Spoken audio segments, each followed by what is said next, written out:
Another day, another basketball stories na naman ang pagkukwentuhan natin. At ngayon nga ay pag-uusapan natin ang balitang pagbabalik ni James Harden sa Houston Rockets at ang balitang bagong center na makukuha ngayon ng Los Angeles Lakers. Simula nga po ng hindi maging magandang performance ni James Harden sa Cleveland Cavaliers sa kanilang kampanya ngayong playoffs, ay naging questionable na nga po ang kanyang future sa team kung mananatili ito o hindi sa kanilang lineup. Meron na lang naman nga po itong natitirang player option sa Cavaliers at once nga po na hindi niya ito kunin ay official na nga po siyang magiging isang unrestricted free agent. Kaya siya na nga po mismo ang magdidesisyon kung kukuha siya ng bagong kontrata sa Cavaliers o lilipat na lang ito ng ibang mas malakas na kupunan. At ayon nga po sa isang insider, medyo malabo na naman nga po na manatili si Harden sa Cavs dahil mas gusto na nga po nito na bumalik sa kanyang dating team na Houston Rockets.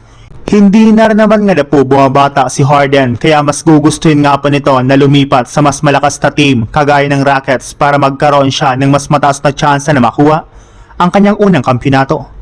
Matagal na naman nga po nito na gustong bumalik sa Rockets at ngayon nga po na nakuha nito si Durant ay mas lalo lamang nga pong tumaas ang kanyang interest na maglarong muli sa Houston Rockets.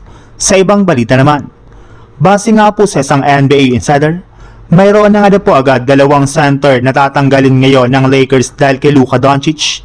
At sila nga po ay sina Maxi Kleber na hindi nila bibigyan pa ng bagong deal matapos magtapos ang kanyang kasalukuyang kontrata. Maliban nga po sa kanya ay hindi na naman nga po nila pababalikin pa ang kanilang starting center na si DeAndre Ayton once na hindi na nga po nito kunin ang kanyang player option. Imbis nga po na panatilihin nila ang dalawang ito ay plano na lang naman nga po ng Lakers na kumuha ng bagong center.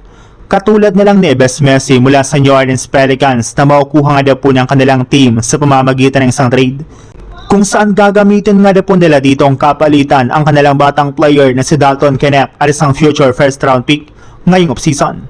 Nag-average rin naman nga po ito ng 5.7 points, 5.8 rebounds at 1.5 blocks per game sa kanyang 54.4% shooting na mapapakinabangan ng Lakers at ni Luka Doncic.